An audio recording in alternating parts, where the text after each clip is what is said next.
Hi, Thrifty Food Plan channel friends. It's Jay. Thank you so much for visiting again.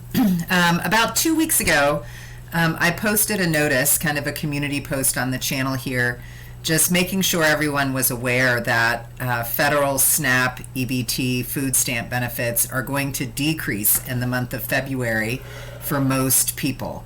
And I sort of asked everyone in our community to provide some tips for our friends here who are going to be impacted by that. We have a lot of folks who are part of our YouTube channel community here who rely on SNAP EBT food stamp benefits to help make ends meet and to make sure they and their families have access to nutritious food.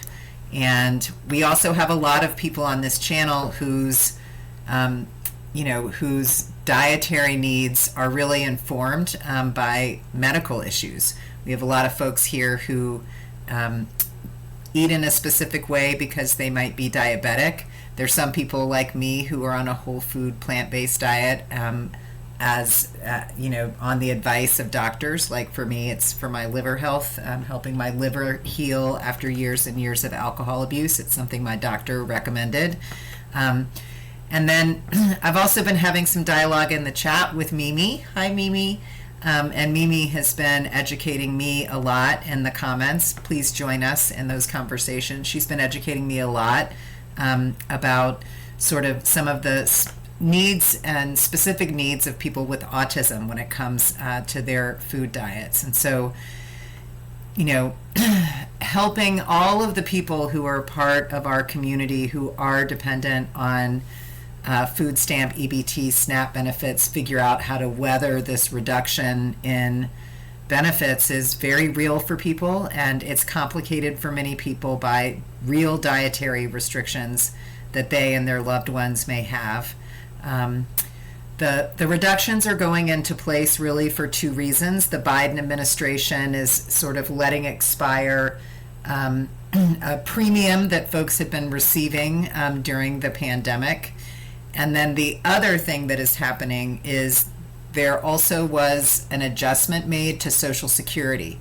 So whether you're on Social Security because you're retired, or you're on Social Security, you receive Social Security because of disability benefits, if your Social Security income goes up, very likely that your food subsidy is going to go down, and it may be eliminated completely.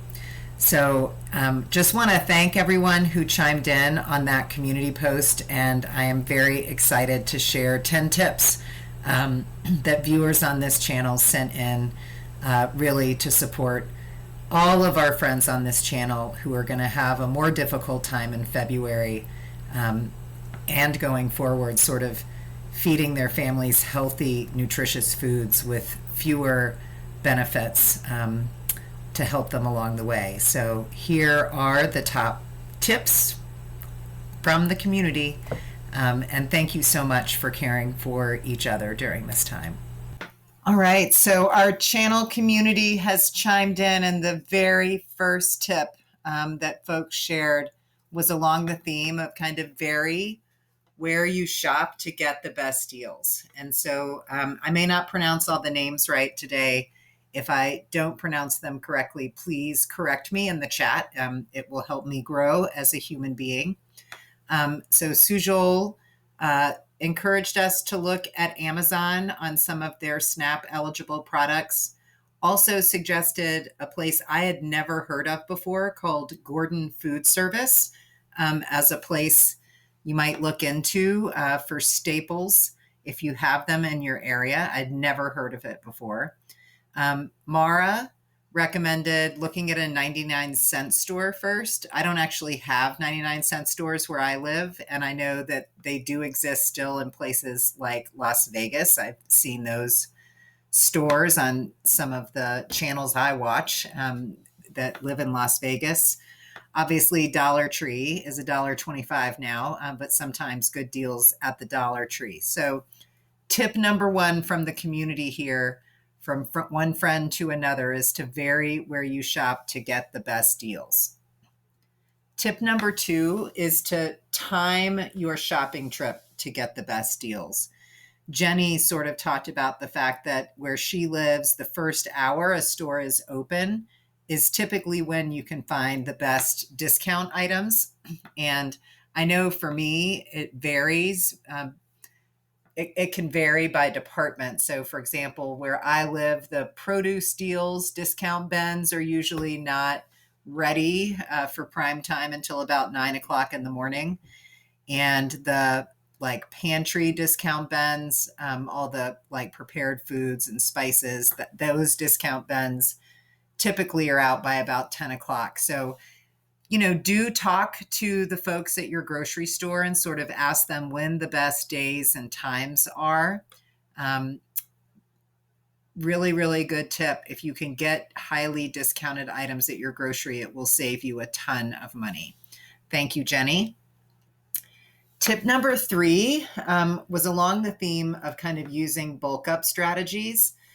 Suma Sali sort of shared a strategy she has about mixing sort of fresh, frozen, and canned foods, just to make everything taste better, but also to kind of make it go further. Becky talked about how she really emphasizes pantry items like beans, rice, noodles, canned goods, because you can use all of those things to bulk up meals. One thing I do, for example, when I make chili, my mom always used to bulk it up with rice. Not everybody eats rice with chili, but my mama sure did that when I was a little girl as a way to kind of make a pot of chili go longer. So use your pantry items to bulk up your meals. And then Suma Sali also suggested that you can stretch meat, like ground beef, by mixing in some beans. That certainly works for things like chili. I have used, even with the college phenom, my daughter who eats meat, sometimes I will use a quarter pound of ground beef and a cup of lentils to make her like a bolognese sauce, and she doesn't even know the difference. So definitely stretch meat protein by mixing in cheaper kinds of protein like beans and legumes. So that's tip number 3. Thank you, community. Tip number 4 for all the omnivores out there is to have the meat. So use half the amount of meat a recipe might call for. Sujul shared this with us. She really was, or he, not sure gender here, could be he, she, or there, he, she, they. Not sure what your pronouns are. Let me know in the comments below. But certainly with something like hamburger helper or pasta sauce, those sorts of things, you can have the meat. I also know that back when I used to eat meat all the time, when I would make like a chicken casserole, I also could like have the chicken and double the rice or double the potatoes or whatever it was that was in that casserole. That also is a strategy.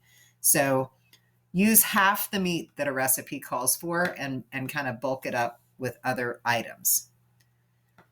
The 5th tip that came in from our friends in the community really was around the theme of welcoming help and support. Mimi suggested that we let people know around us that we are struggling, and folks will want to help if we let them know.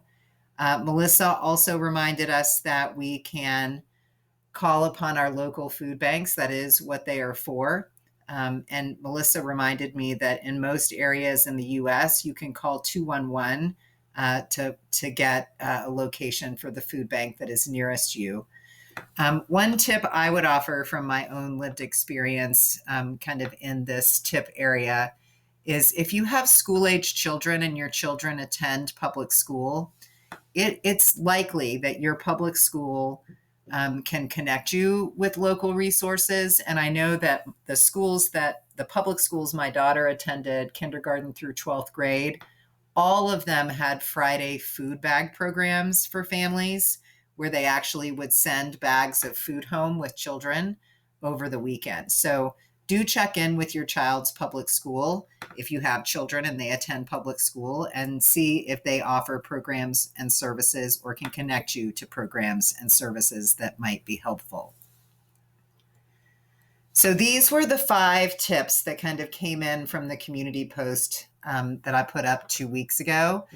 Please add your tips for each other in the comments box below. I'm also going to add to the description of this video, I'm going to add in some resources from the USDA, including kind of a directory where you can find information about when your benefits are likely to decrease in the state where you live, because it is rolling out. Some states, some people have already experienced it in January. Others may not feel the impact until March. But I have dropped that information from the USDA in the description box. So please take a look at that as well. And please leave your comments for all of our friends here on the channel who are going to be facing reductions in their SNAP, EBT, and food stamp benefits. Let's help each other figure out how to eat in a healthy, nutritious way.